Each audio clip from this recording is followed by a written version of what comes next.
welcome, Emma. Welcome. Thanks for coming on. I'm so excited to have you on.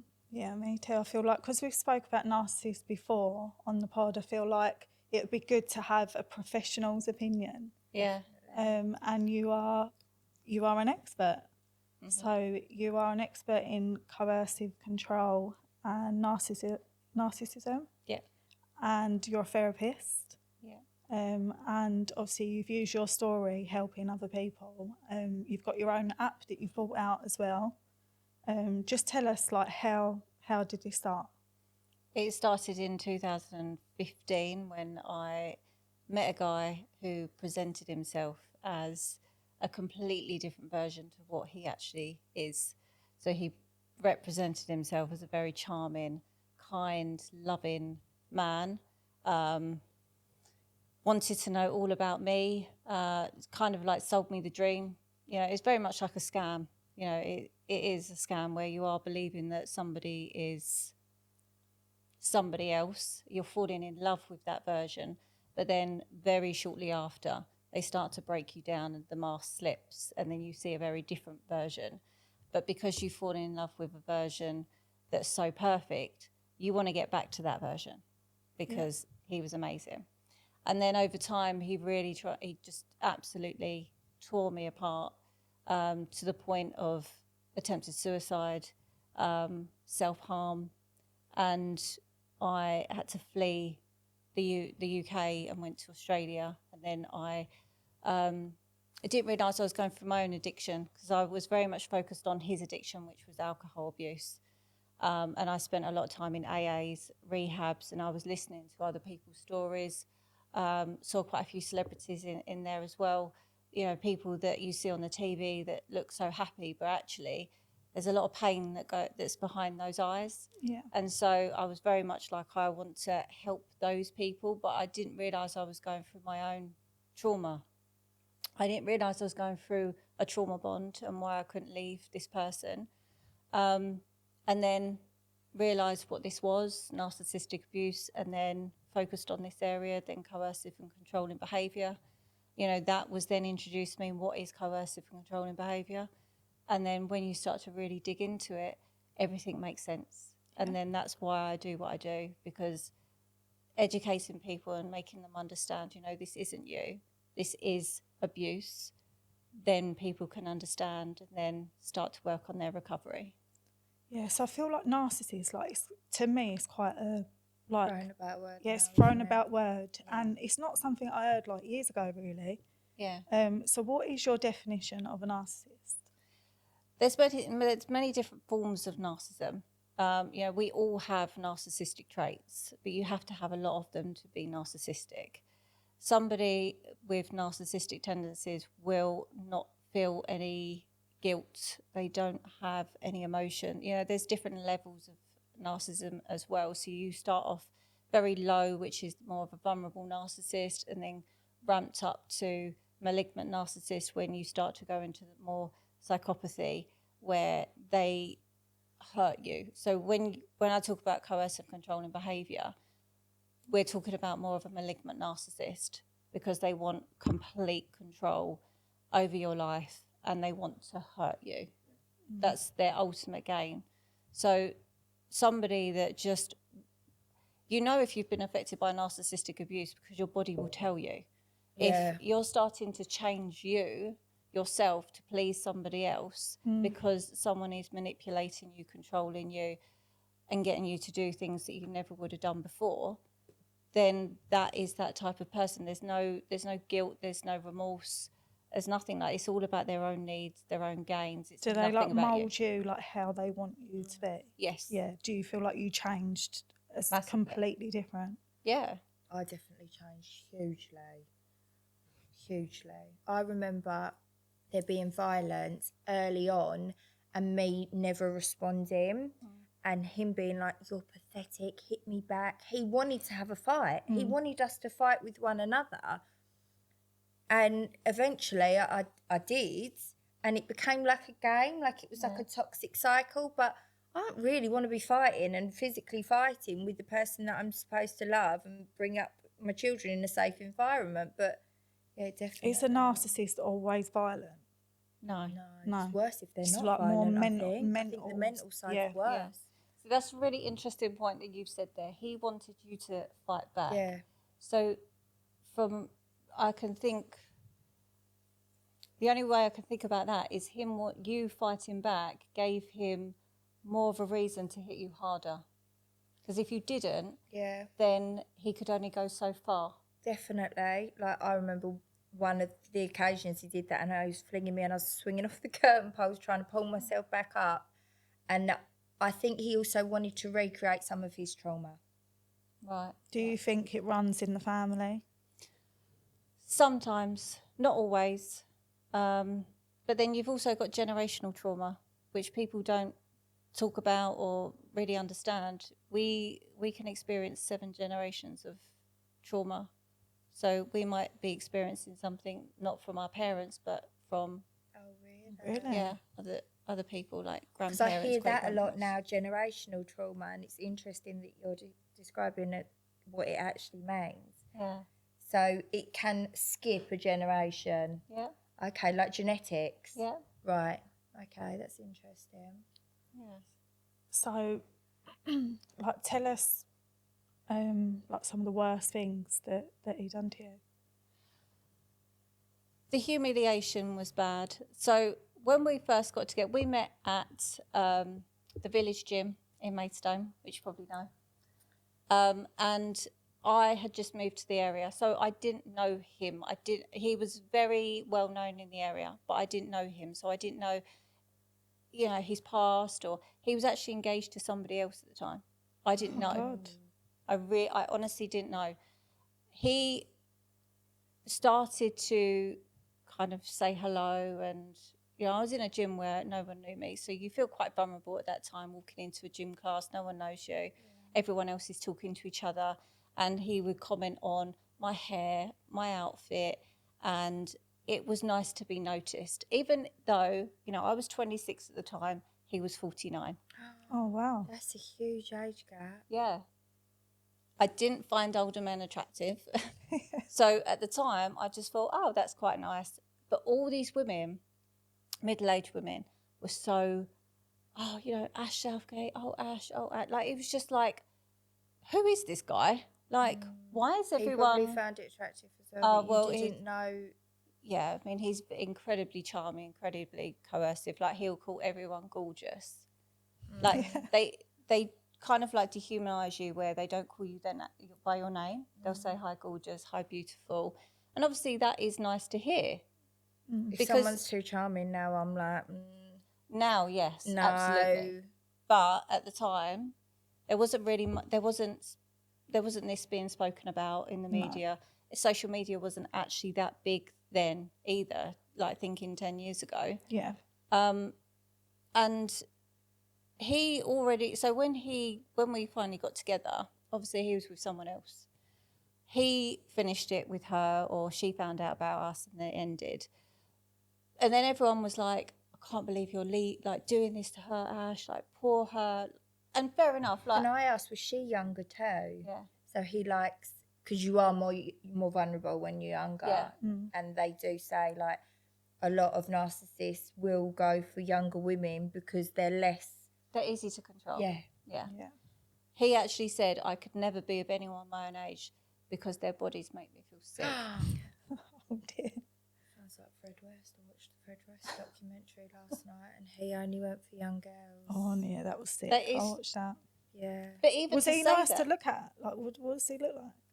Well, not now. Well, like At the I time. look back now, and I wasn't attracted to him when I met him because I saw him as an older guy.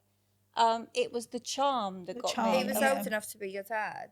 It's 18 months difference. Oh, Oh, God. my God. I know. What did your family say when you got with him?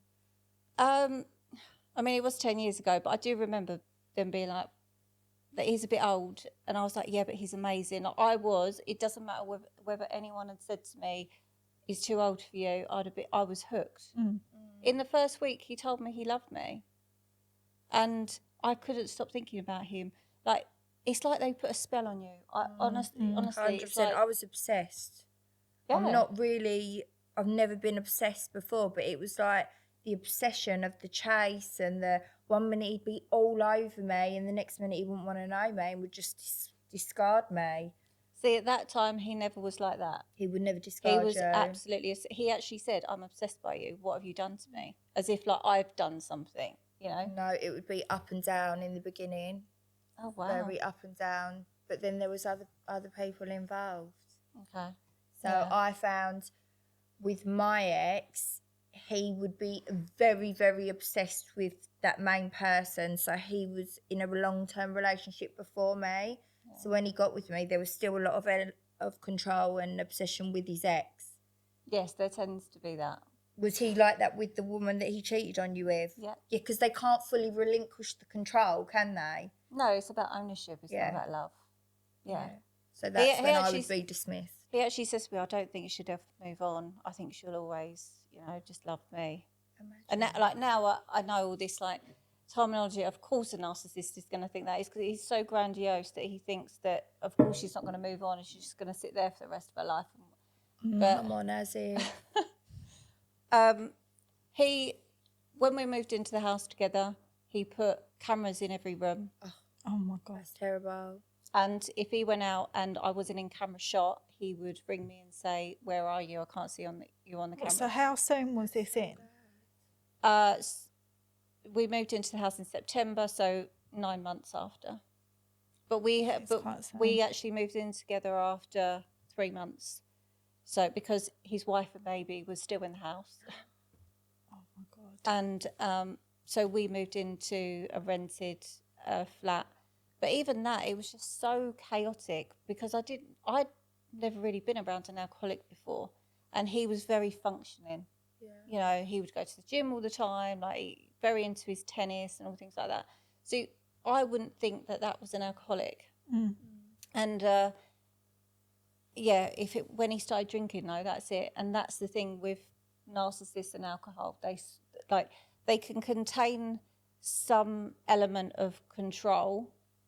But then when they have alcohol, that's when the full demon comes out. They can, that was the same. His 100%. Eyes would go black. Yeah, the same.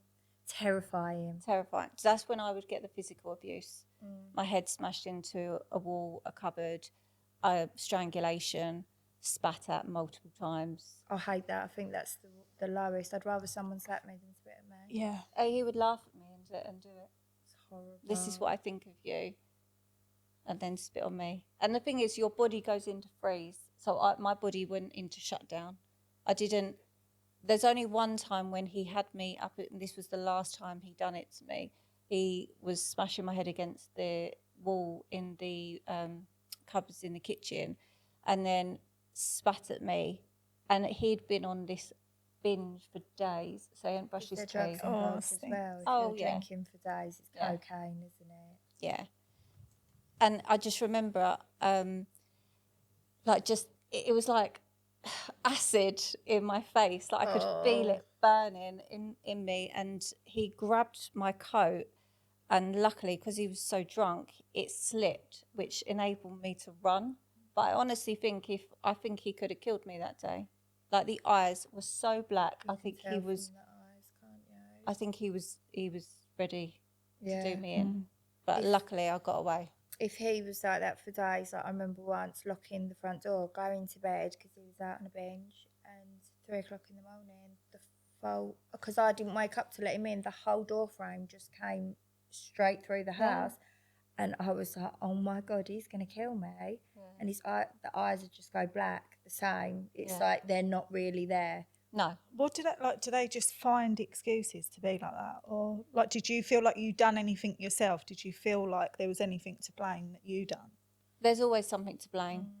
There's always something you've done wrong. You've not loved them enough. You've not done what they wanted. There would always be an excuse. But the thing is, they would create. So where he was an alcoholic as well. And I was very adamant, you can't drink because of the person that you become. And, you know, everything goes to shit at that point. That was actually quite a very strong boundary that I had, that you couldn't drink. So then he would be sober for about 4 weeks, and then you'd start to see the cracks of when he would then create. And then that's it. I had to leave the house, and then he would have however long a binge, and So that he could go off the rails. He'd create a row with you. Yeah. So that he could behave like that. Yeah. Would he say sorry, like when he comes back, or not?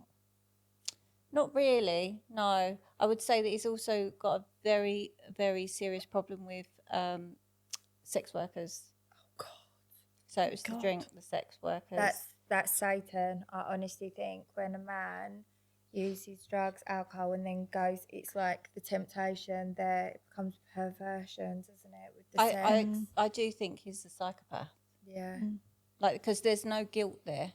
Even though he would cry, and that's the thing with narcissists, is that they do something to you, and then they will cry, and then they will start to say, you know, my life, this happened when I was a child. Yeah. And then all your focus is now back on them, looking after them and being getting them sorry better. for them. And then you've completely forgotten about what they've done to you, and then you just carry on. And then the cycle starts again. They know what they're doing as well. Of course. And if you dare to say, well, what about me? It'll be, oh, you're so selfish. You know, I'm sitting there crying. I'm you know, talking about my feelings, and you'll want to talk about you. You know, how dare you? And then you're like, oh, you know, I'm sorry. So they're very, very clever, and this is like the coercion of how they manipulate you and make out that you're the problem, and then you've got to completely ignore all your own needs, and it's all about them. And then it's never about you. And you are going through betrayal blindness, where you know what's happening, but you're choosing to ignore it. So we see this a lot with people that know their narcissists are having affairs, because infidelity is quite a big thing. Not all the time, not all narcissists cheat, but a lot of them do, because it's that thrill. It's, I'm going to portray myself to be loyal, you know, and you have to be loyal as well. You have to do this, you have to do that. And you think, okay, well, he's got really good morals. Like, he'd never cheat because, you know, he's bang on, like, not cheating. Or if anyone looks at me, you know, I can't smile back. So he has the same morals. But actually, he's doing the complete opposite. Yeah. So it's getting off on the fact of, I'm portraying I'm this to you, but I'm having a secret life behind your back. Yeah, there's the flip side that they say, if someone's accusing you of doing something, they're actually doing it themselves, aren't they? Yeah, most definitely. We say, if you want to know what a narcissist is up to, look at what they're accusing you of. Like their own guilty conscience. That's why they're obsessed with you. They want to know where you are, who you're talking to, who's on your social media, everything. Yeah, I had trackers in the car. So I had a tracker on the car. At all times, and I found the postcodes of where I'd been written down and hidden in my children's reading book. I was like, what are those postcodes? So I was Googling them, and it was coming up like my clients, because I was a mobile hairdresser, and I was thinking, oh my God, this is so not normal. Listening devices in my salon. That people were like, no way. They thought I was mad because it was so mad what I was telling them. But you can just buy them from eBay. They look like chargers. You plug them in, and they've got little SIM cards in them. So, yeah. One of the questions I wanted to ask you, Emma, was, did you develop any addictions or any unhealthy ways of coping with the relationship or with your PTSD afterwards? So I started to self-harm quite a lot, and that was when he would go at me for hours. So another way that he would abuse me was not necessarily hit me, but just talk like how I am now, but sit here and go, you're such a slag, you're embarrassing. You know, everything. Hours, it used to go on till 2, 3 in the morning. I wouldn't be allowed to go to bed. What, just sit I'd there be normal totally sleep and just say deprived till the early hours of the morning. Yeah. I'd be like, please, can I just go to bed now? Yeah. Please. They purposely do that just before you go to bed as well, because it's your most vulnerable. He knows I can't go to sleep on an argument. I hate it, so then I end up, but can we make up? Pathetic, really, when I think back about it. But well, no, that was your nervous system trying to make yourself safe. Yeah. So by making up and him being like, okay, good night, you can sleep easier because your nervous system's gone down, as opposed to go into that fight, flight, or freeze of what's going to happen. So if he's nice to you, then you know that, oh, okay, he's going to be all right, so I can sleep. I managed to sleep. Where if you go to bed on an argument, you don't know what's coming. your body, your nervous system is saying, I don't feel safe enough to close my eyes because I don't know what's going to happen to me. Do you think women are so like, they think that their partners at the time, they're so obsessed with them and that they love them so much that that's why that they're acting like that? Like, did you feel like that at times? Like, oh, he just loves me. Like, he's obsessed with me. did. That's why he's treating me like that. Did you Well, feel he like actually said to me, he said, I'm only like this because of how much I love you. If I didn't love you, I wouldn't be like this. So then that's when you think, oh, okay, well, love means obsession. It's not. It's, obsession is ownership, and it's not that. You shouldn't have to be so controlled, so isolated. You're not allowed to have friends. You're not allowed to go out. You're not allowed to talk to your mum or dad. You're not allowed to go to the gym class you used to go to because someone loves you. That's not normal. You're supposed to have you, them, and the relationship. That's what a secure attachment style looks like. But when someone is, I don't want you to do this, I don't want you to do that, yeah, but, I thought we were going to spend the night in together. Now what am I going to do? It's all that very clever mind games to make you then think, oh, I won't go out then tonight, or oh, I just want to, it's better if it's just you and me, because then no one else gets involved and it's just easier. And that's how you become so isolated. Did no one else before, like any previous partners of E's or anything, ever contact you and like warn you of anything?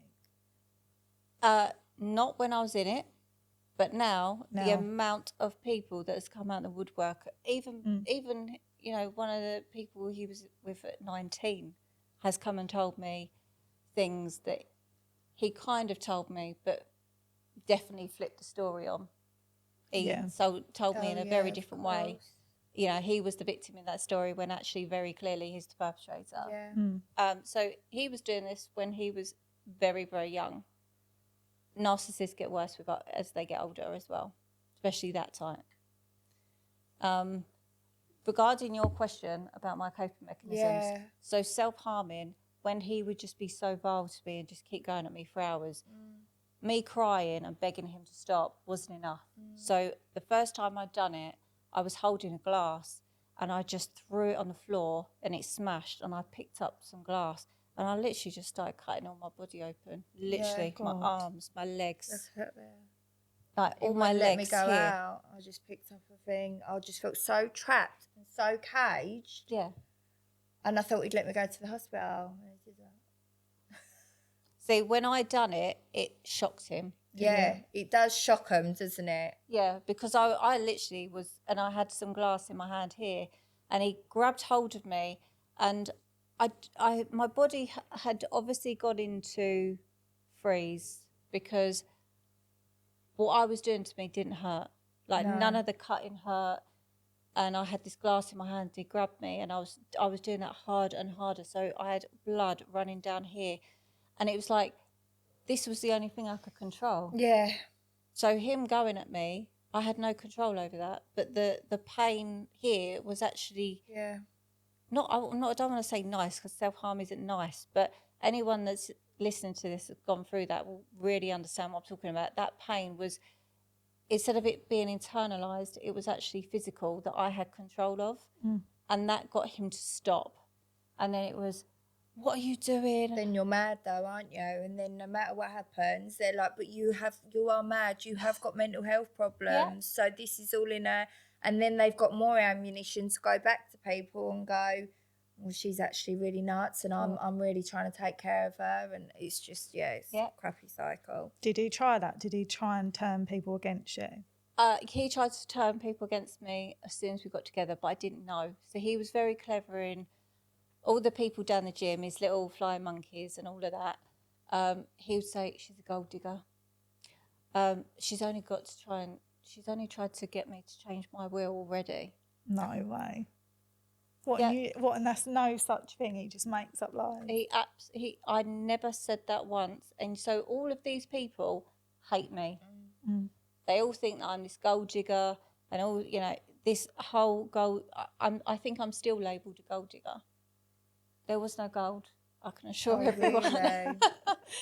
I didn't come out with gold. Did you think there was in the beginning though, and was that one of the attractions, a wealthier older man? Because that's a normal sort of thing as a young attractive girl. You know, you don't want someone that's got gold, do you? Really? No woman does. No one goes, oh, okay, let's go. It is quite nice if they've got a pound note. Yeah. Do you know, you're the first person I think that's asked me that, and I'm going to tell you the answer. So I didn't know he had money Oh, right. because he was just this guy at the gym.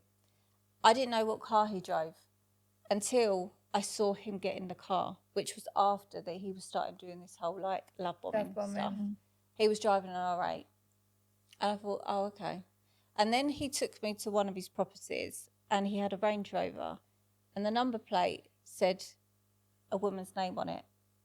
And I was like, that's a bit of a weird number plate. And he went, yeah, it's my ex-fiance's. I was like, right. And then that's when he's kind of had to tell me that, oh, I do live with her, but we're not together. Like, we haven't been intimate for 2 years. Yeah, all this. Is that when she was pregnant? No, she'd already had the baby. Okay. Yeah, so the baby was 1, I think. Did he still bother with the child once he got with you? Not really. I don't think a lot of them can cope with being parents. Narcissistic people, unfortunately, can't even love their own children maternally. Now, they may like the child to be, because it's theirs. An extension of themselves. Yes. I've read that as well. They see it as an extension of themselves, so they think you're fabulous because you look like me or you act like me. Yeah. But it's not genuine. No, and it'll be like at a party. Oh, you know, me, my child, like I'm the wonderful parent, like lots of pictures, and then as soon as like everyone's gone home, it's like child put down. And I see a lot of clients that unfortunately the children are experiencing the same thing as the victim.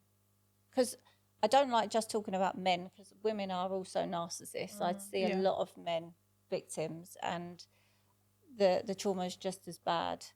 But with women, I would say that they use the fact that they're a woman. So they'll use terminology like, no one's going to believe you because you're a man. And then they portray themselves as the victim. I've known clients tell me that the woman has chucked herself down the stairs to make out that. So these people do go to it extreme is. There are lengths. psychotic women like that. There's one on Netflix that my client was telling me about the other day, and he was having an affair. I haven't watched it yet, but the woman that he was having the affair with then started stabbing herself, saying that he'd done it. Oh, I watched that the other night. Did you? Apparently it's really good. But It is good. I do think that women are very manipulative. As that we do play the vulnerable And people thing. believe women more. Yeah, it's, again, referring to the Fred and Rose house, you can tell I watched it last night. He tried to take the full rap, and because she was one of his victims, they were like, well, we can't, it's hard to prove whether she was involved or not, but she was. But she got away with it for a certain amount of time by playing the victim. Yeah, yeah. Did you watch that other one on Netflix with the man and the wife was really like throwing things at? Did you watch it? Yeah. I watched Like, that one. hitting him. I And watched that one. That one was so that heartbreaking. was sad. That was really sad. And it was really sad. And do you know what? When I got into a new relationship, and I've got a new relationship, new family, new baby, I actually found that so upsetting to watch, because parts of myself I saw in that woman. It's the most horrible thing to admit, In the woman, actually. not the man, the woman. Yeah. The woman that When I was drinking, abusing. because I, like you said, the self-harm, when I left, I then started drinking to cope with the PTSD. Yeah, it's very common. Part of the recovery, now I've been sober for 18 months, is having to deal, I'm getting really upset, deal with, forgive myself for some of the horrible ways that I was. Because when I was drunk, I was so horrible sometimes to Ben. But it was like I became the abuser. And I could, when I saw her acting like that, I was like, oh my God, I was so horrible sometimes to him. Because it was so normal to me. Oh, we'll get drunk and we'll have a fight. Yeah. So you're playing old behaviour. I was playing the old behaviour out that was so programmed and normal to me. And I thought, oh my God, how can I do this to this man? He's such a lovely man. He works so hard. So obviously I did make the decision. It's the best decision I made not to drink. But that was the coping mechanism that I learned. Alcohol was a huge part of our relationship. Yeah. Drinking and drugs was a huge part of the relationship. It'd be like, right, should we go out for a drink? And I felt like I was closer to him Yeah. when we were drunk because I was doing what he wanted and he would open up and talk to me more. Yeah. But that's not love. No. You end up with these forms. You see women, they end up cocaine addicts and drug addicts because they're doing it to be close to these men. And you also, when you come away from a narcissistic relationship, your brain doesn't know, oh, you're not in a relationship anymore, that you know, you're safe. It does such psychological damage that what you've just said there is that you subconsciously was being him to protect yourself, because right now I'm in control. I'm the one that's starting the argument. You're not going to hurt me. Yeah. So it's a coping strategy that you formed to keep yourself safe. Our brain is there to keep you alive, not to make us happy. So we are constantly looking at ways to keep us safe. Numbing addictions, distraction addictions, is what we call a protector part. It's not great, but it's there to protect us. Anger, anxiety, depression, you know, we don't think these things, we feel it. And that is what I always say to someone, tell me how you're feeling as opposed to what you're thinking. And it'll be, just listen to your body. A very good book to read is The Body Keeps Score, and it describes all the trauma. It's so good because it explains so much of why we respond the way we do, the behaviour patterns. You know, I tested every single person that I went with after him. You know, I get a lot of criticism from men for saying that, but I did test them because there's no way I was going to enter another relationship. No. Yeah. And with my partner now, he says he passed with flying colours. Oh, that's so nice to hear. Yeah, I'm not someone that wears stuff outrageously anyway that shows a lot of body parts, but I did at this particular event because it was my parents' anniversary, so I was in a safe place. I knew I could wear this and I would be safe, but I wanted to see what he was going to say when I came out in it. And if he'd have said, are you wearing that? It would have been, see you later. Because I talk about this a lot. If someone says, are you going to wear that? Run. Because it all starts with, I've never had that from Ben. Like, I remember wearing something like up for on holiday and the waiter was paying me a little bit more attention. I was getting really anxious, thinking, oh my God, is he going to kick off? And he went, I love that because you're with me. He Isn't it funny how different men are? Like, then my messed up brain was like, you don't really like me. I just think like you do. No matter what way it goes around, sometimes because of the abuse, you think, like you're saying with the obsession, where Ben wasn't ringing. I'd go out on a night out and I'd look at my phone and I think, he ain't rung me a million times. He don't like me. He don't love me. And that's where people start to normalise abuse for love, because I've had so many people say, oh, yeah, but normal people are so boring. Yeah. And it's because you're so used to the highs and lows. It's the, what is the chemical? Dopamine. The dopamine. You get addicted to the dopamine, but the dopamine makes you ill long term, makes you ill. So they say with narcissistic abuse, people end up with autoimmune diseases, which I now have. I now have fibromyalgia. So every day is a struggle now because I was addicted to the dopamine and got myself in that. Do you have any long-term illnesses? Luckily not, no. But I think if I'd have remained in it, I would definitely. In fact, I wouldn't be here today. I'd have ended it. I had tried to end my life twice. And one of the times, he actually chucked me more pills. Oh, no way. I said, take some more. Yeah, because if she'd have killed herself, no one else would have had you.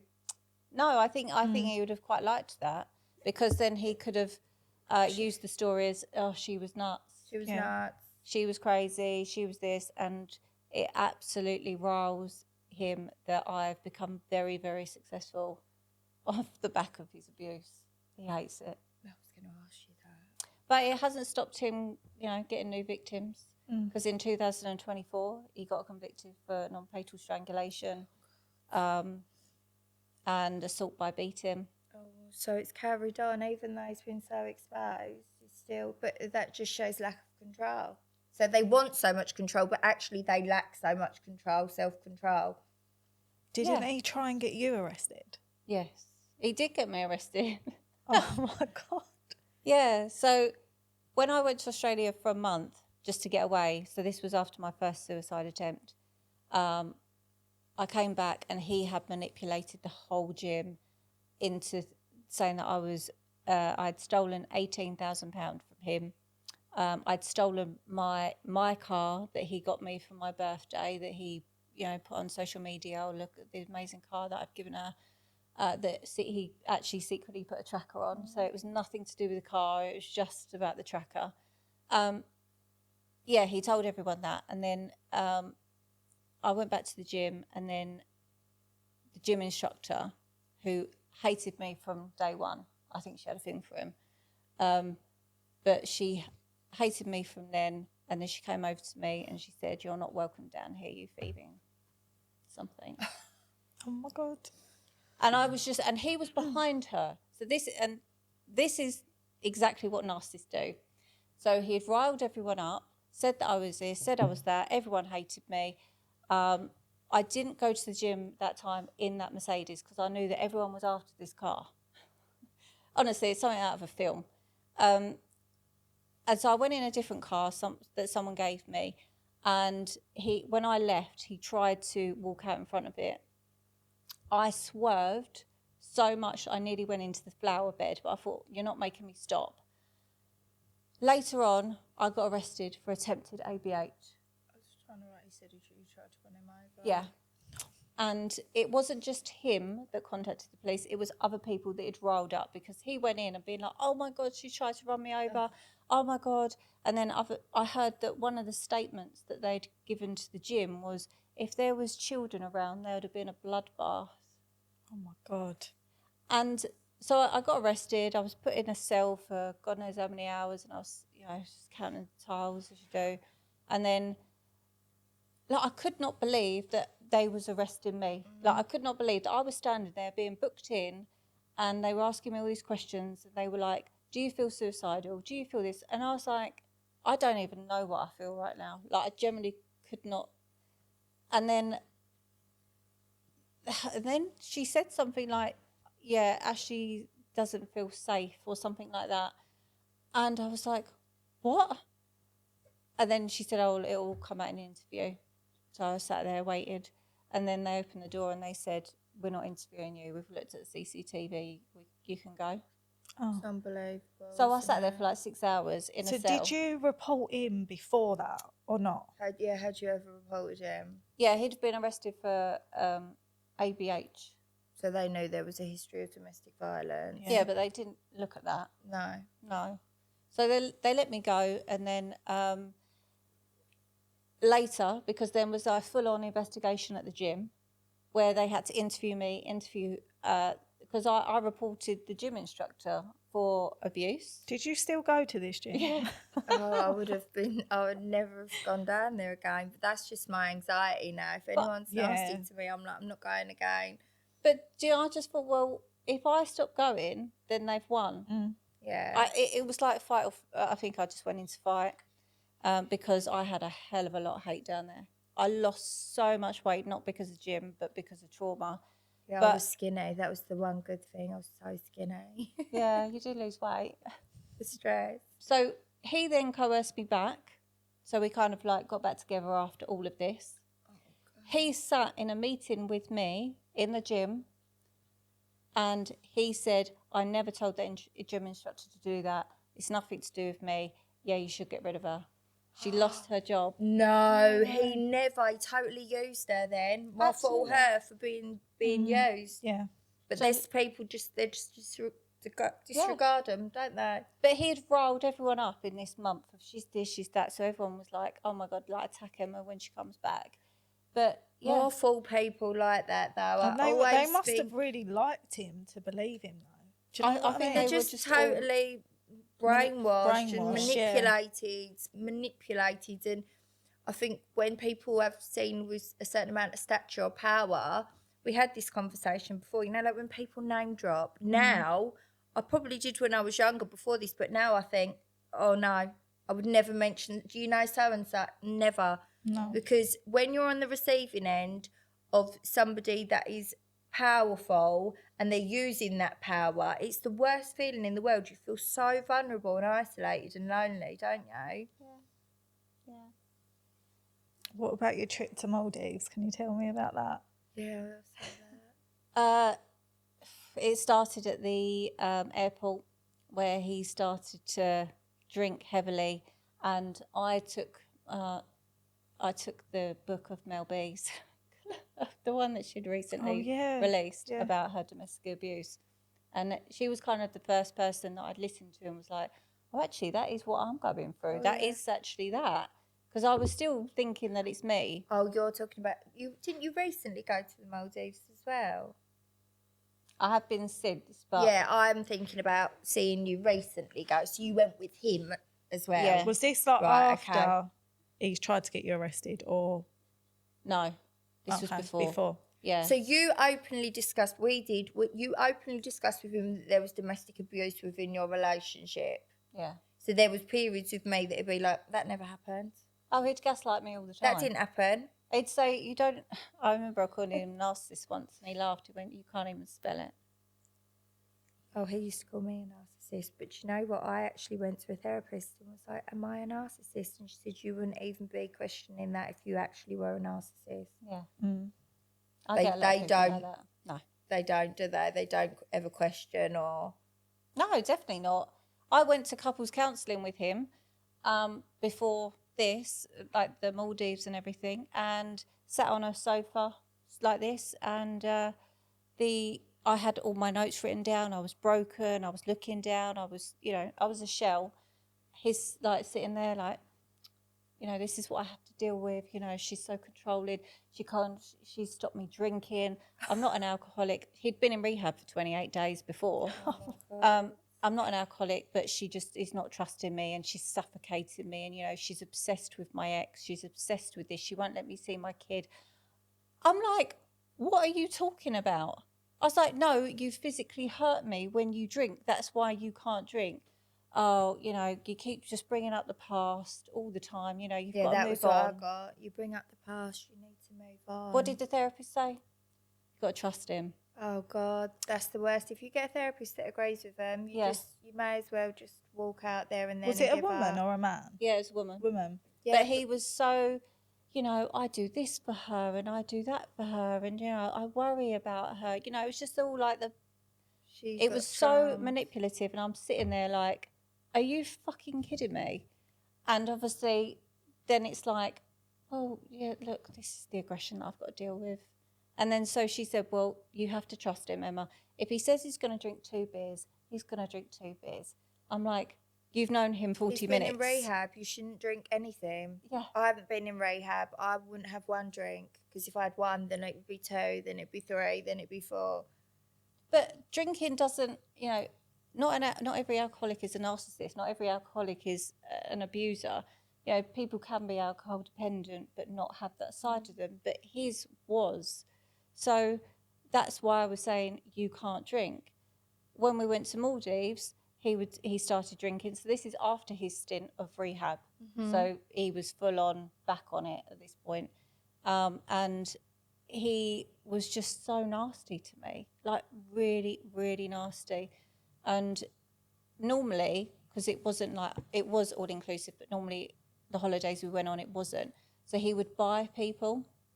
He would buy like drinks for people, and then there'd be this best mate. Alcoholics do that though, yeah. I find. They buy people to drink with, yeah, so that they feel less, drinking on their own. Well, I think his was more about control. I own you because I'm buying you drinks, so you're gonna be on my side. So he would slag me off, be really nasty to me in front of all these people. But this is Maldives. It's honeymooners. It's families. It's people that's just got together in their Imagine living sitting the dream. next to that at the bar when you're trying to enjoy the Maldives. Do you feel like you did have good moments with him? You always have good moments with a narcissist, but they're not real. It's because they are choosing to have a nice moment. It's not because of anything to do with you. It's if you've had a nice day with them and they tell me, "It's such a lovely day. Like, I love you so much." It's because that's how they feel at that particular moment. Like the day has played out exactly how they wanted it to. and it's all lovely. The next morning, you're going to get a very different version. It's going to be back to being the narcissist. And so you never know who you're going to get. It's that Jekyll and Hyde personality. If someone can't sustain one personality type, then that's a red flag. If you don't know who you're going to get, if you're walking around on eggshells, that's a red flag. You shouldn't feel like that in a relationship. You should know. But in Maldives, he one night he grabbed my hair, pulled it so hard that it actually came out. I spat in my face again and put his fist to my face and said, "I want to smash your face in," and like flung me on the bed. And I literally didn't change, didn't brush my teeth. I literally just stayed there. I didn't want to move. I went into freeze again. He passed out, and then this was Christmas Day now, waking up Christmas Day. I tiptoed out, went to breakfast, looking at everybody else, couldn't eat anything, but just was so, I just felt like I was dying. I was so far away from home. You're on an island. You literally can't get off it. And it was, I don't know what's going to happen. I don't know what today is going to bring. And then I just avoided him for the day. And then I was talking to other people, and people didn't know that me and him were together because they hadn't seen us together. So he came in to this like adults pool and was like, "Oh, let's get the party started." Literally, this is what he did. He's like in his 50s.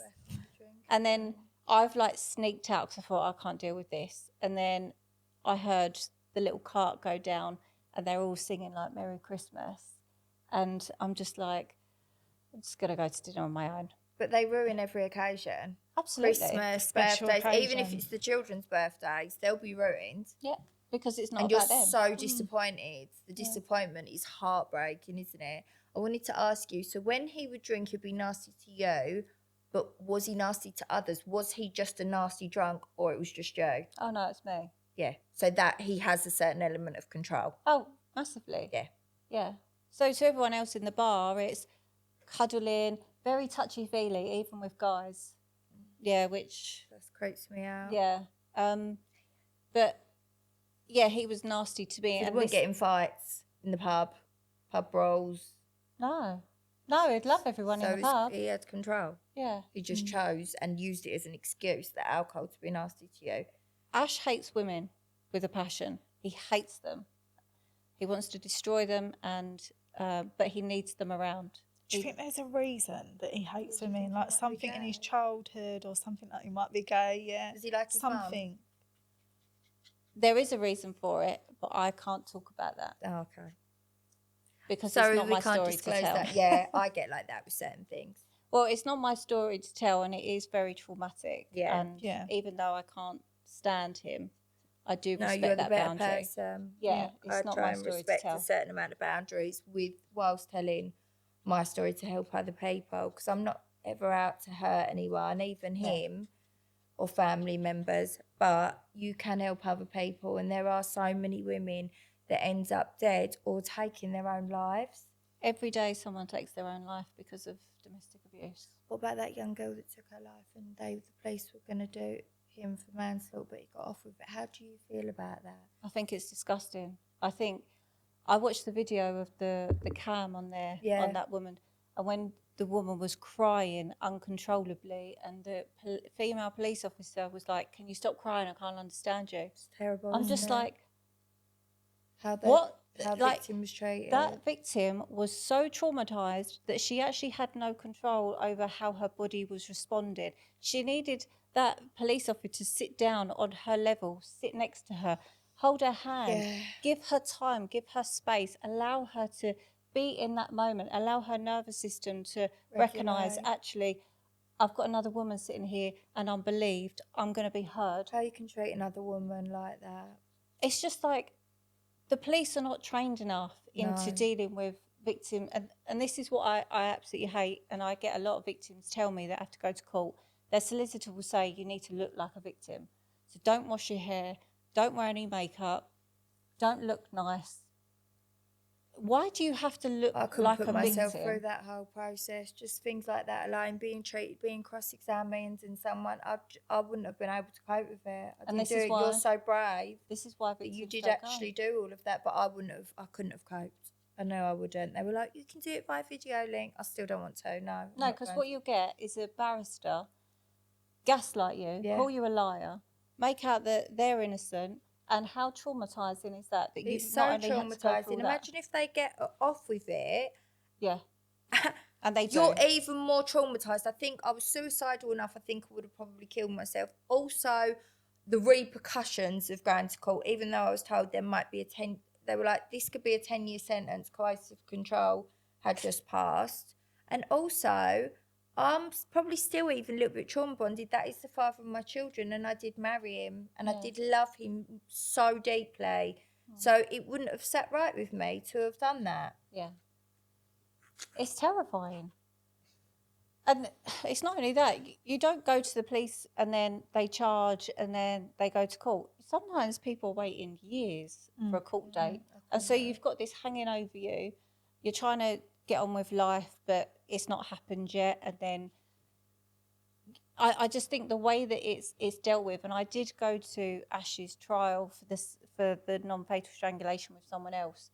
And I went on the day that he was being cross-examined, which was really interesting, watching a narcissist being cross-examined.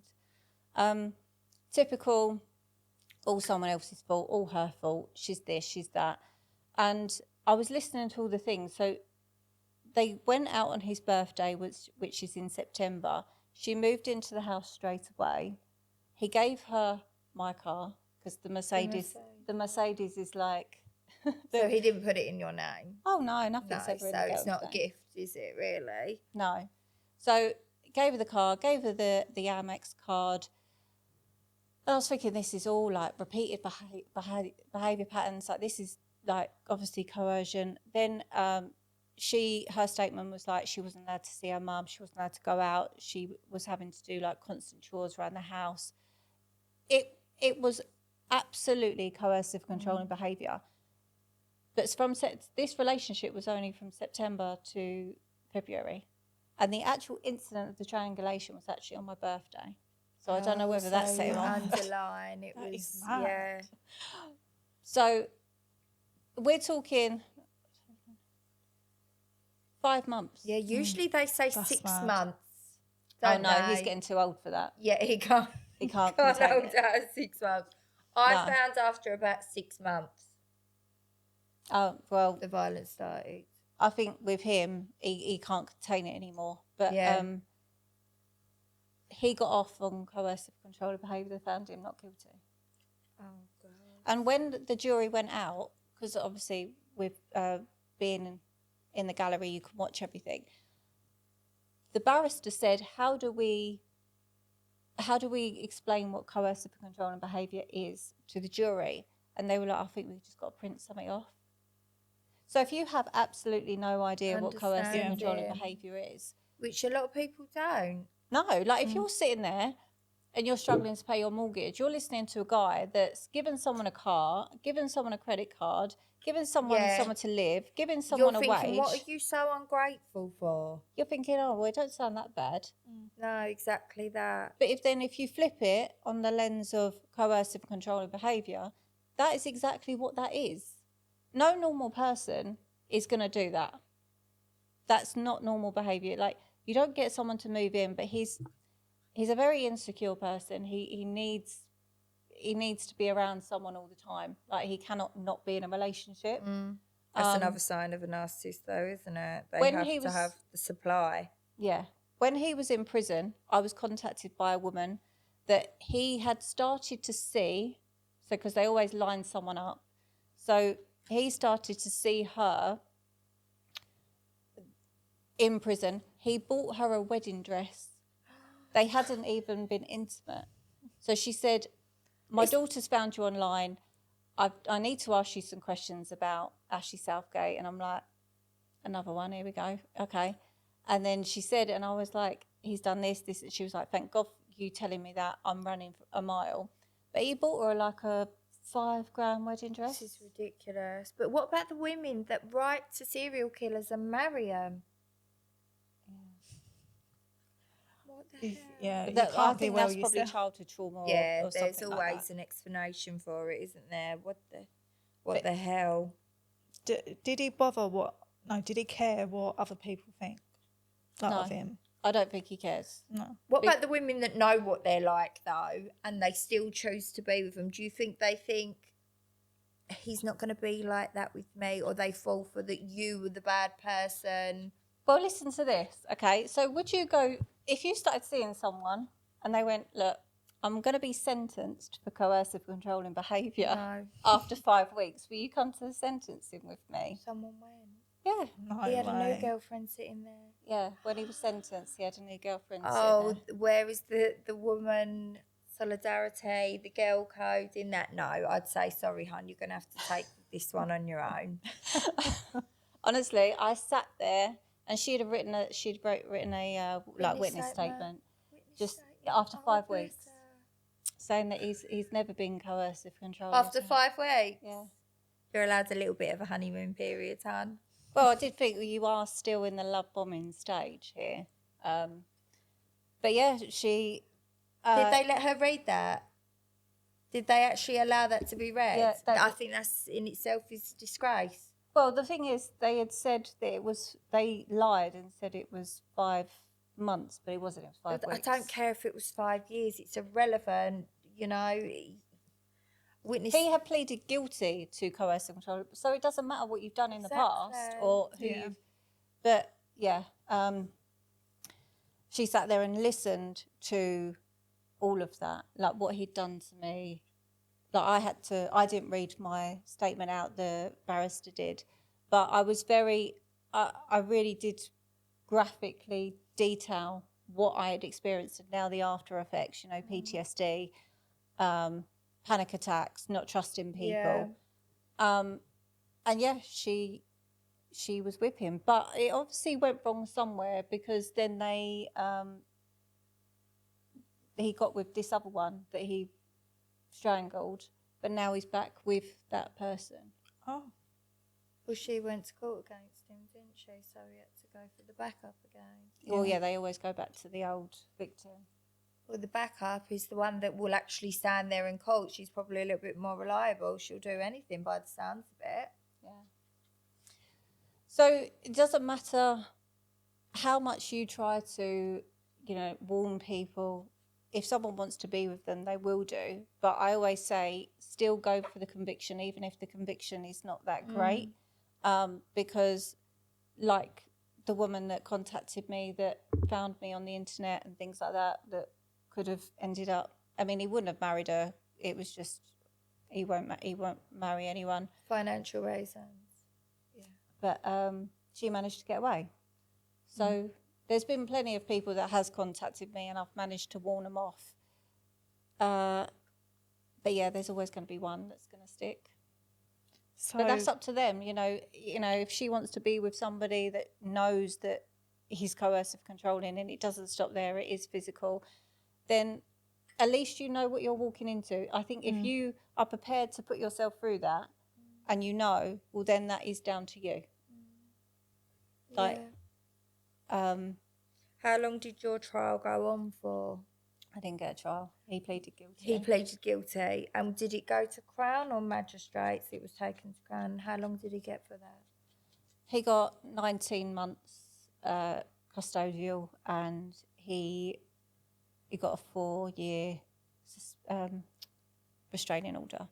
Now, what I don't understand is the police put forward that they wanted a 10-year restraining order. The judge awarded 4. Why? What's the difference? I don't know why they don't just do lifetime. Well, yeah. I don't know why they don't go, you don't want any contact with him.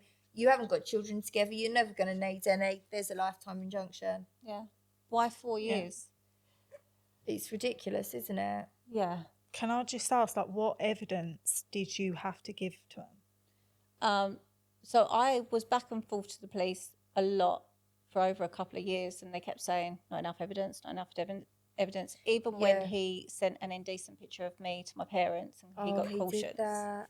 Oh, I used to get those threats, but he never actually did it. You poor thing, because it's the anxiety of the threat and then the shame it must have been when it actually got sent. Or were you quite good in coping with it?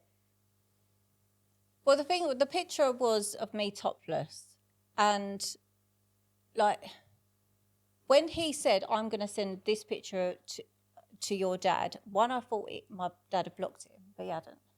So I thought, well, go on then. But then when I was very young, I did do page 3. Oh, okay, that's... So yeah. it's not as if my dad hadn't seen anything before. Right, yeah. And I'm not a Bonnie Blue, but No, but I've done, you know, I didn't do page 3, but I did a certain amount of promotional work and things like that. I wasn't completely modest, shall we say. Yeah. So it was more the fear of the is that going to happen? Is that going to happen? And the waiting, then something actually happening. I mean, he would say, I'm going to tell people that you're a prostitute. I'm going to tell people you're on heroin. And I'd get in such a state because it was like the anxiety of it. And it was my new partner going to me, do you actually care? And I was like, yeah, of course I care. And he'd be like, it's ridiculous. Yeah. Like, this whole thing is ridiculous. It's laughable. And because that was his attitude, I sort of absorbed that rather than sitting there in this constant state of fear. I mean, he actually said to the police that my mum was a drug dealer. He was like, I'm going to tell the police your mum's a drug dealer and your mum's going to go to prison. And I was like, oh my God, I can't believe you're going to do that. And then when I actually took myself out of it, I was like, my mum is a qualified English teacher. No one is going to believe when you're the convicted criminal, like you've got a long line of criminal convictions, that my mum, who's married to a police officer, is selling drugs. Yeah. But you do. And once you put into perspective how, you know, it does calm your brain down a little bit. Yeah. And so even with that, the police kept saying not enough evidence. So I then collated every conversation, every text message, every voice note, because it showed the love bombing, then the devaluation, and then the discard, and then it all happened again. And some of the messages were absolutely disgusting, like so vile. Like threats to kill or just... Yeah, it was, I'm going to destroy you, I'm going to destroy your family, I'm going to destroy your business, I'm going to... and then he would talk about, you know, me being intimate with other people. Like talk about... this. I'm going to raise this point. It is very common for narcissists to talk about your body image, so your area, then say it's ugly, no one's going to want you, it looks horrendous. And this goes for women as well. That's so appalling, isn't it? Like, I think if a man degrades a woman and their appearance, it is such an off-put for me. Yeah. But here you say, I'm going to put these pictures, and he actually used to come in the bedroom when we were in separate bedrooms, but not together, and pull the covers back and take pictures of me asleep and then show them to me the next morning and go, look at that, I'm going to put that on the internet. And do you know what? Before I used to panic, towards the end I didn't care anymore, and I used to go on, I'll have him queuing around the corner if you put that on the internet. But that would make him so angry. Yeah. You what? But I thought at this point, I was like, I don't care anymore. I went, go on, put that on Facebook. The men will love that, because that was me fighting back. Yeah. So the switch must have happened in I your just head didn't care anymore. I was literally at the point where I didn't want to be alive anymore. I was so unhappy and felt so trapped that I was like, you kill me, I don't care. Wow. That's so... I don't want to be here anymore. Because I always thought if I left him, he will kill me. Yeah. And I think I had to get to the place where I didn't care anymore whether I was there or not.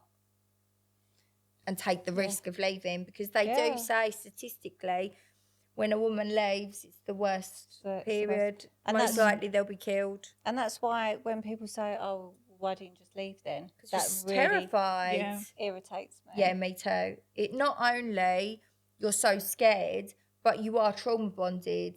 You love this person. Well, yeah, because one minute they're really nice, next minute they're horrible, and then they're really nice again, and then they do say sorry. They don't mean it, but they know that, and then they'll cry, and then they'll say they love you, and they can't live without you, and also they will use threats like, if you leave me, I'll kill myself. Yeah. So then you think, oh, I don't want him to do that. I mean, Ash actually went to the extremity of slicing his own throat once. Oh my God. He was very, very drunk. With a new, Deep. well, he actually had a new partner there, another one, and this was during COVID, and he rang me like, oh, I can't live without you. He actually sent me a picture of a ladder up a tree, and he went, I'm trying to kill myself. It is quite laughable. It is because they do say if someone's genuinely going to do it, they just do it. They don't. But it can also, as being someone that's been suicidal, sometimes you have this, you want the pain to be over, but you know it's wrong. So you do cries for help. Yeah. So I'll be like, I feel like I don't want to be here anymore. But I know that that's selfish. I know that I've got children. So I will reach out to people. So, you know, maybe he did want to kill himself, but... No, I think it was for attention. I think it was for attention, and you know, it to be all about him again. So I then rushed to his No, he sent me pictures of him with his nose. No, with the knife. With cuts all down him, so he was bleeding. So he did cut himself. He did cut himself, and then he said, "Now we've got matching scars." So I went down his property, jumped the gate, expecting to find him like a heap on the floor. Little did I know that he had his new partner there. Yeah. What did you say to her? I was like, well, then he came like stumbling out, and then he was so shocked that I was there, and I was like, well, of course I'm going to be here. You've just told me you're going to kill yourself and sent me pictures. And she's just kind of standing there. This is someone completely different, by the way. This isn't like who I've just been talking. Yeah. It's another one. And then it's all created again, and then he's trying to cuddle me, and it's really like for her. And then he whispered into someone else's ear that was there, I've got a blade and I'm going to go and I'm going to go and slice my throat. And then this person told me, and then in the pool room, he did get this blade, and he was like trying to fight it. His new girlfriend's trying to get this blade off him, and then she said, "This is all for your benefit, Emma," as if it's my fault. And then so me and her walked out of the room, and then the person in the other room was like, "Emma, he sliced himself," and he had actually cut himself. I called the ambulance. He got sectioned, but they told me that he has missed his main artery by millimetres. Was this when you were going to Cole? No, this before you'd left. So it wasn't that he wanted you to drop charges. No. What did he try to do to get you to drop the charges? He didn't because he couldn't contact me. Oh, you had the injunction by them. Well, no. So when it all went in 2022, like all the abuse and everything was just getting so bad, he got remanded, which he was really shocked about. Yeah, and he got remanded straight away. Yeah, he got remanded. He was in there for 6 weeks, and then he got one of the most expensive barristers in the UK, so she got him out. But then there's obviously bail, and I think for him to be on remand, I think that really put him in his place. That actually I can't like mess with this. So I didn't hear from him. Then the court came.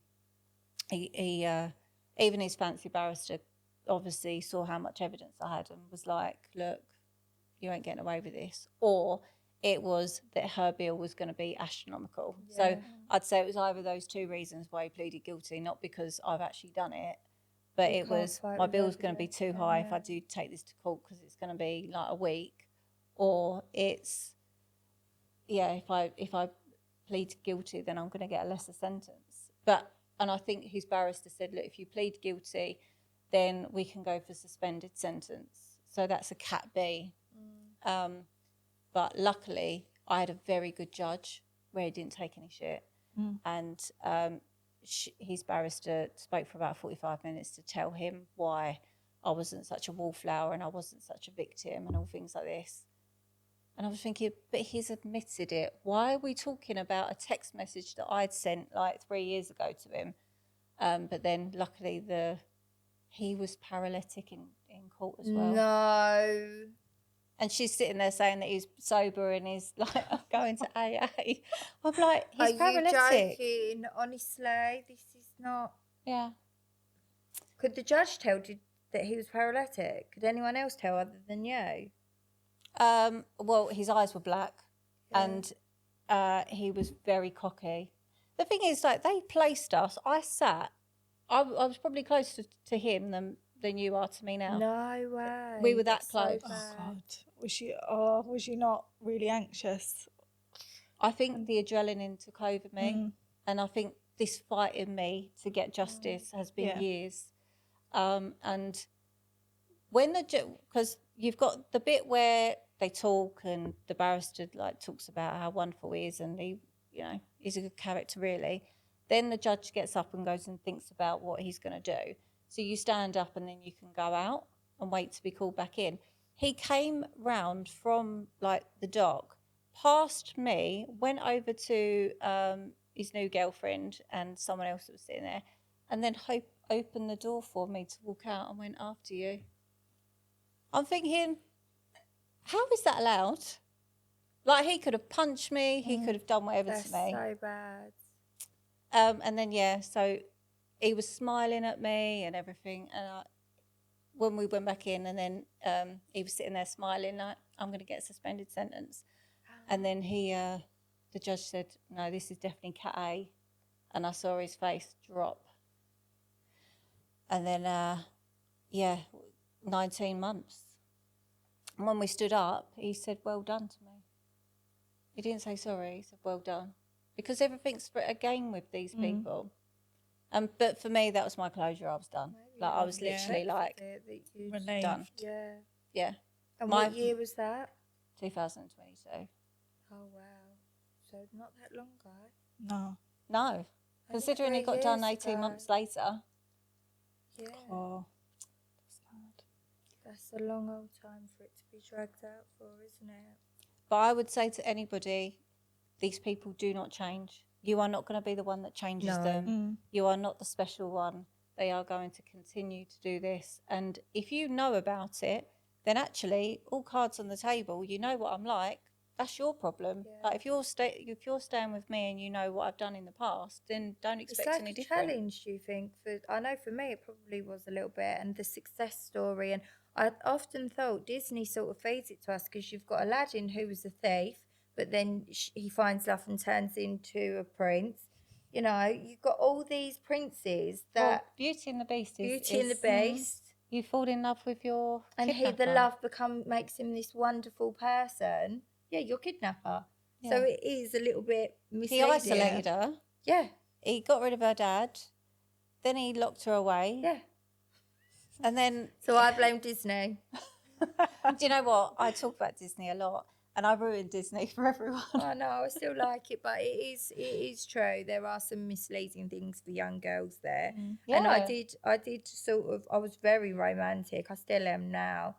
So bought into all of that. And there is nothing better than a success story when it comes to love and how love saved someone and made them, gave them a better life.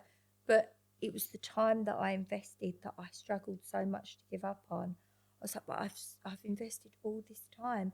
All this effort, I've got him to meetings, I've got him to do his driving license, and then I'm going to give all this up and someone else is going to enjoy the progress that he has made. It's Do you also think that people think that they're going to, like these other girlfriends, they think that they're going to change them? They try all sorts to... It's also the future faking as well. So you're constantly living in the future, like, we're going to do this, we're going to go there, we're going to have this amazing life. Men like to talk about, you know, we're going to get married, we're going to have babies, you know, we're going to live happily ever after. Yeah, so we did do all of that. Yeah. But it was once that was sort of done, that practicality-wise, he wasn't very suited for that life. So No, they never They are. want a family, but they don't want to be a family man. No, they don't want to be the main you character. need to, what was the quote I saw the other day? You need to find someone that actually wants to be a dad and be a husband rather than someone that just wants a family because you're accessories. Yeah, you're the main supply. Yeah. So he can come back, have his dinner, have his washing done, play the family man whenever he wants. You being there, you meet all of his needs, but then he can have a completely separate life. But you still have to remain what he wants you to be. Yeah. Do you think, like this day now, he still thinks about you? I don't know. I'm probably the number one hated, Yeah, which I'm probably. quite happy with that. You know, But you was his number one hater when you was with him, really. Yeah. This is what's mad. Like, you could be with someone and they could be your biggest hater and you're laying in the bed with them every night. Well, he didn't like any of his exes anyway. He would have nicknames for them. One was called the Enemy. I'm sure I've topped that one now. Yeah. Yeah, I think you probably have, hon. But when the last time I saw him was in court, and I saw it. I saw the shock in his eyes, and then it changed, and it was, oh, she still cares. She's still here. Like, I still mean something. I wasn't. I was there because I never got a trial, and you know, he is like my case study. You know, I know everything about him. I know why he's like the way he is, and the fact that he's done this 18 months later. It does probably come across like you're still bothered and I'm still bothered by discussing it to a certain extent. But this does still affect my life every day. I still, like last week, I woke up from the most terrible nightmare that some of the threats he made, he actually went through with them. And then I have to wake up unable to breathe and in tears. So I do still live with a lot of course, what went on, you know. So we do, and that's the way that it is. And PTSD, yeah, the nightmares.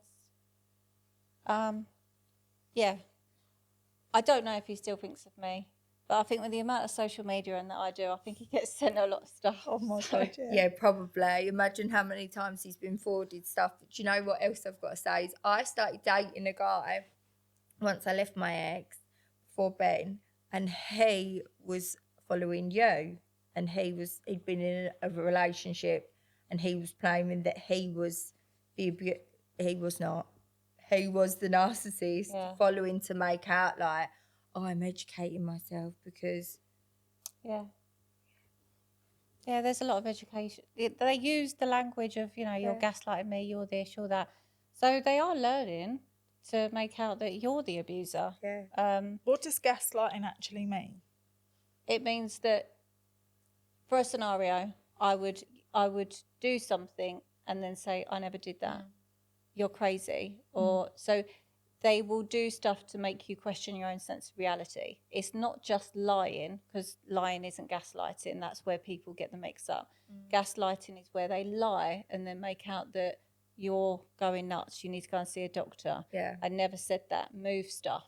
So, like moving keys or something like that. I'd be like, I put keys there. No, you didn't. Like, you're always going losing mad. stuff. Or say you saw a text message. I used to see text messages and you didn't see that. It wasn't there. And I'd be like, no, I did. I'm not going mad. Or the main thing was the drugs. So the jaw would be swinging and I'd go, you're on drugs. No, I'm not. No, I'm not. You're going mad. And I'd sit there till early hours of the morning. So you're going to tell me that you're not on drugs and you're going to make me feel like I'm going mad. And you end up feeling like you're going insane. You're going mad. Yeah. And everyone on the outside, family members, don't pay it so much attention. Why do you let it wind you up so much? Let it go. It does wind you up. It's a horrible feeling. And because sometimes they see it as little white. Say I made you dinner and came over and I took it out of a lasagna thing and said, I made that from scratch. That's a silly little white lie, isn't it? Yeah. But I would eventually go to you. I didn't really. I bought that at the shop. They would do things like that, but all the time, like, and to magnitude. So everything is just false. It's not real. And then you're living in this false reality. Yeah. Psychopaths or the malignant narcissist sociopaths, they will lie for absolutely no reason.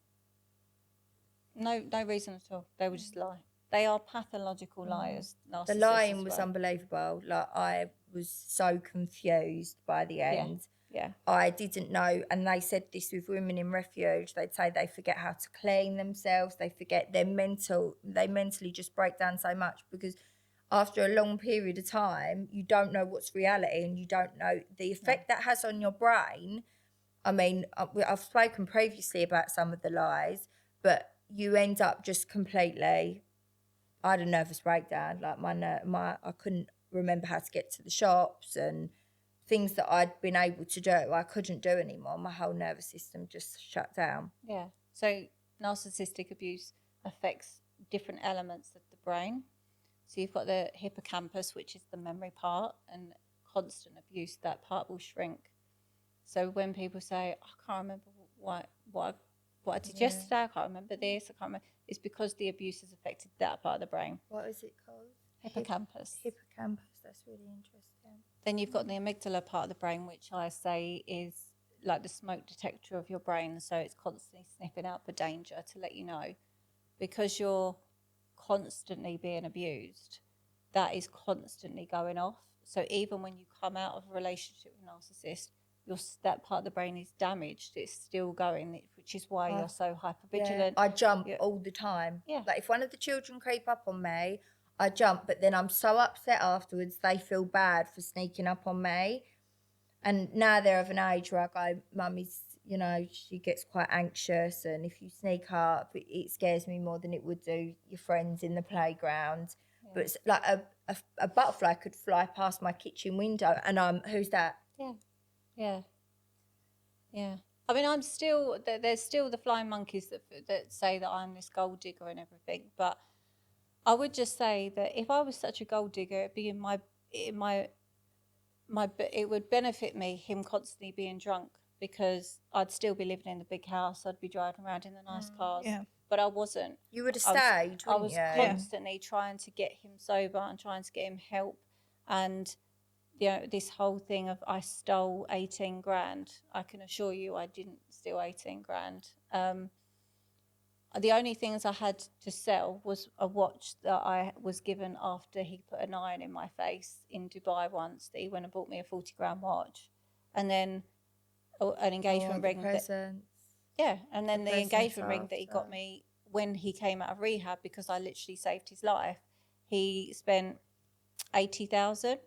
So when I sold them, 80,000 on an engagement ring. Yeah. It must have been a rock. It was quite big, yeah. How many carats? 6.5. It was big. It was very nice. But when I sold them, I didn't even have I didn't have money to buy a loaf of bread.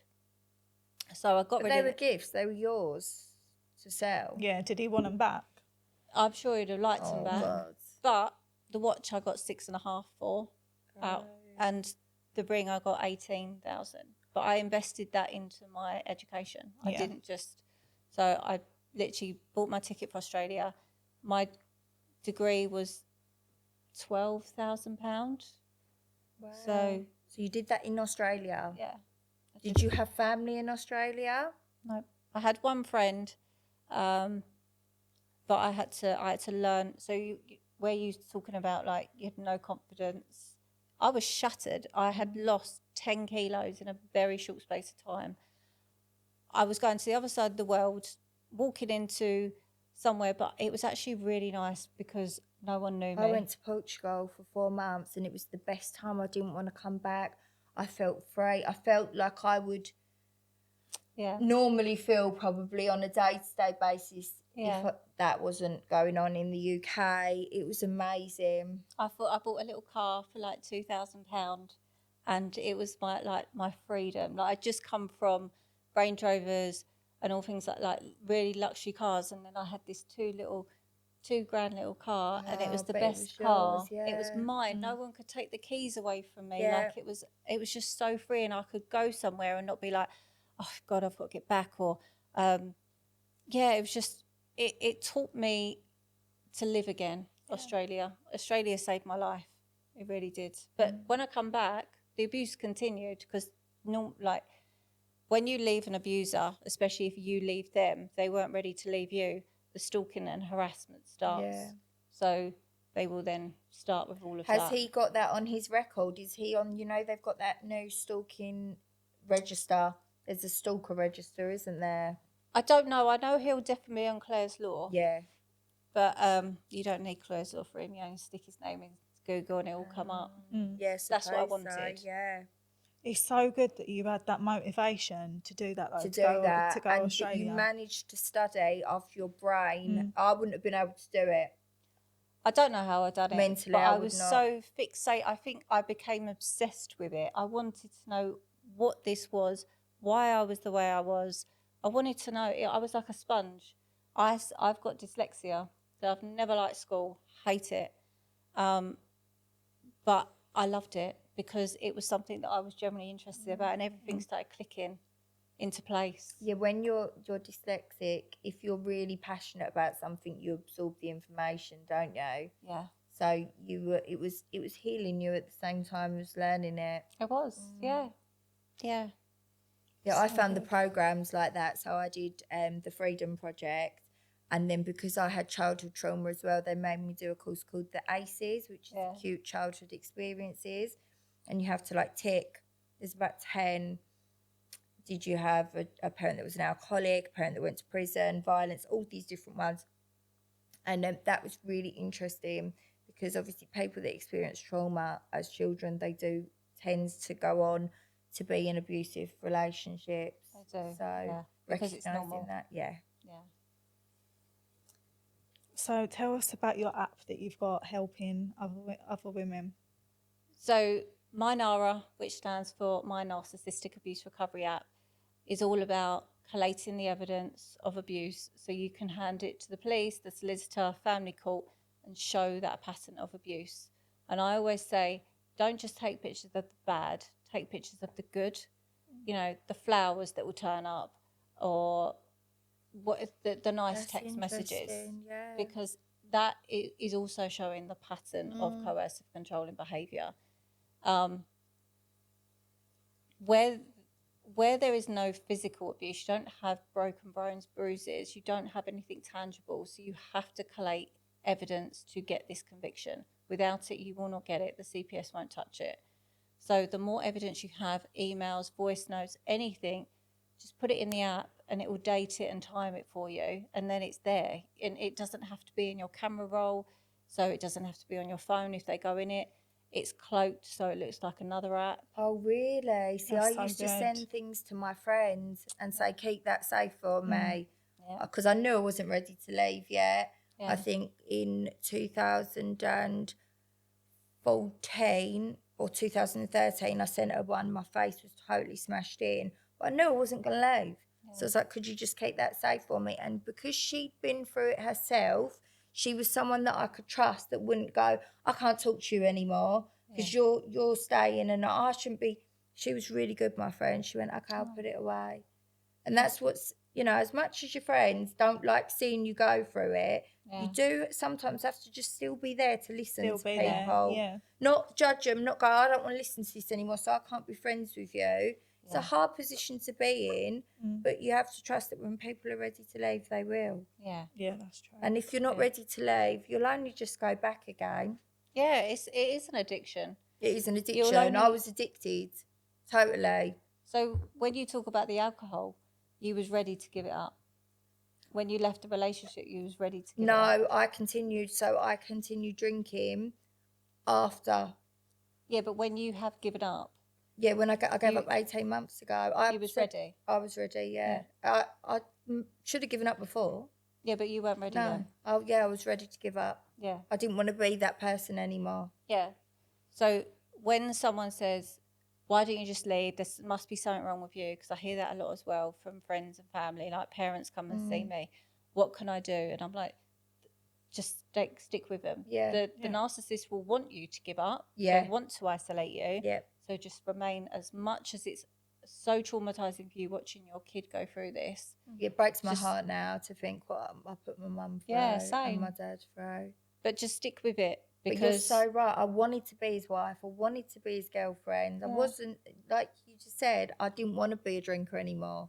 So that's why I was ready to, You do things when you're ready. And when you want to be something else. Yeah. Yeah. You know, I probably went back to Ash 40 plus times. Yeah. They say how many? How many is it? On average, it's 7. Yeah, more than that for me.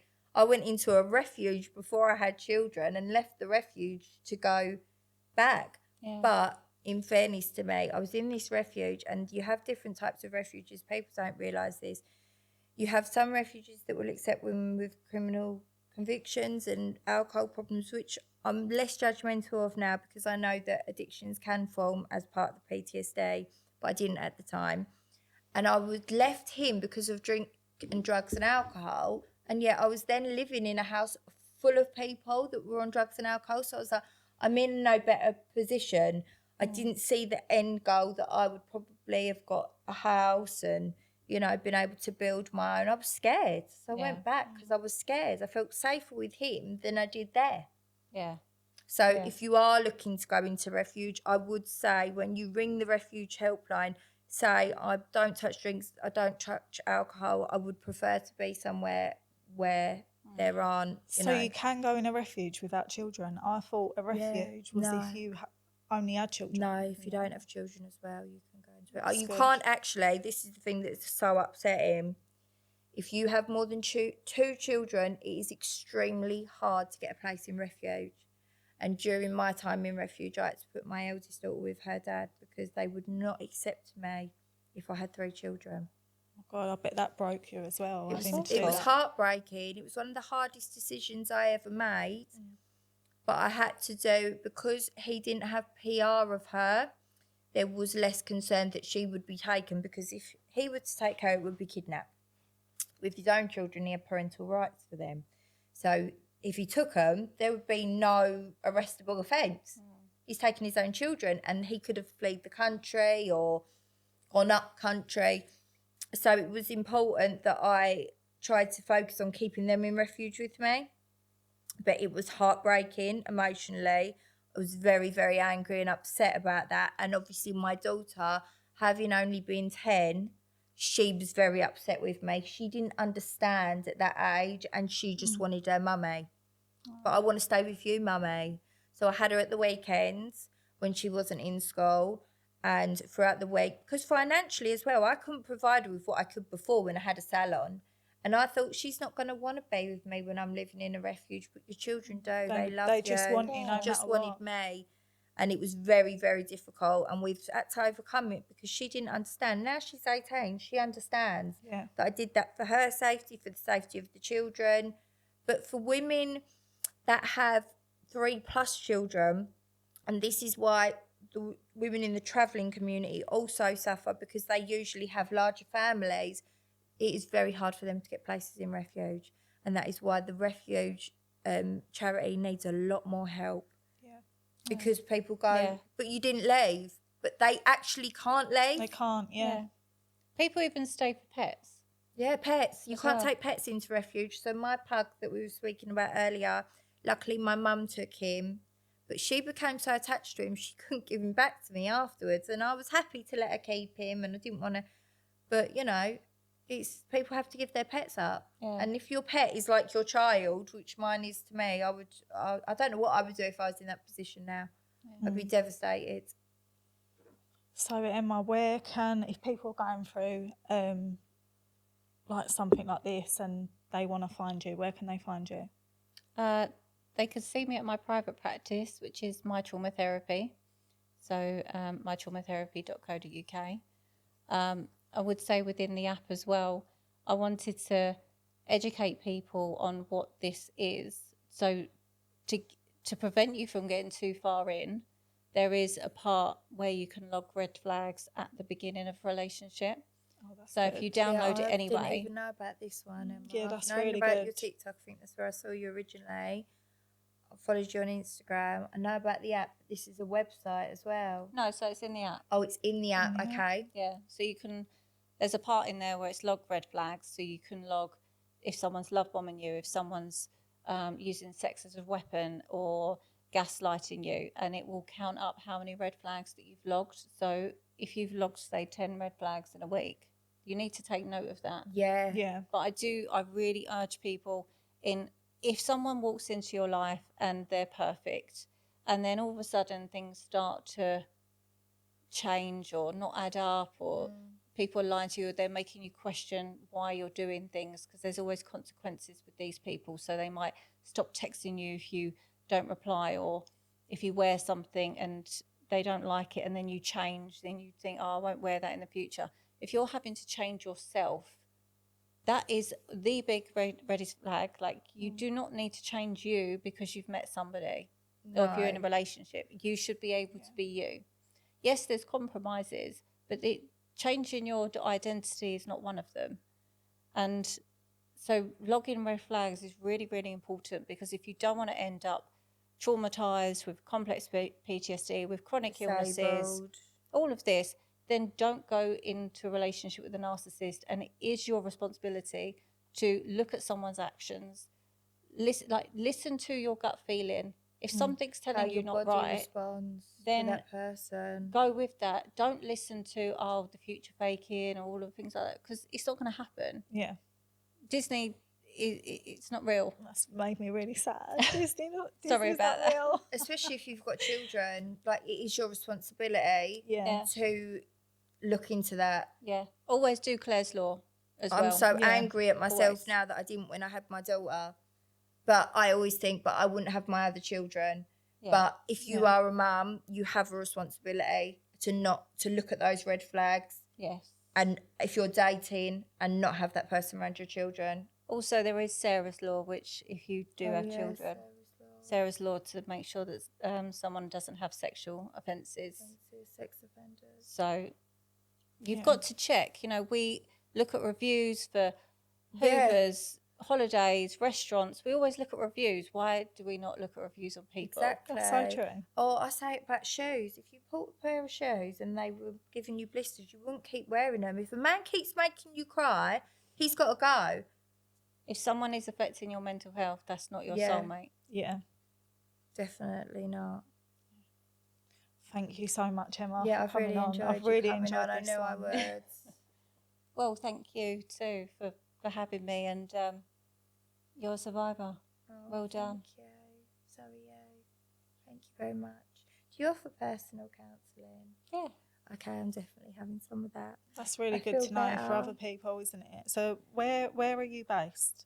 If you do counselling, Everything's virtual. so you do it that's online. good. That's Yeah. really good. Yeah, Yeah. yeah, I should definitely do that. I Because actually, I've never because done I a have to be careful. program. AA, like I've never done the AA program. Oh, okay. But obviously speaking about it today, I'd just like to say as well, I didn't used to like chase Ben with knives and things like that. Like I was quite verbal, but I was not that woman on that Netflix. But yeah. No, but that what you've described there is actually really important. We do scream back. We do throw things. We can, yeah, be I used to reactive. throw It's reactive. people call it reactive abuse, but Yeah. actually it's a trauma response. Yeah, Yeah. Like it's not you being abusive. You are reacting to abuse. yeah, So, like, I always say, think about what they are trying to do. They will try and bait you to get that reaction so they can video it or they can use it against you. So, try to think, how do they want me to respond right now, and do the opposite. yeah. I mean, I feel like I've got so much more self-control now. I don't drink as well. But every time we do one of these episodes, you get messages and I get messages from people. You probably get messages all the time from Yeah. women saying, what do? I get them myself. Yeah. So I feel like we will after this, and I feel like this has really helped as well as helping me so much. So thank you. Thank you both. Thank you so much.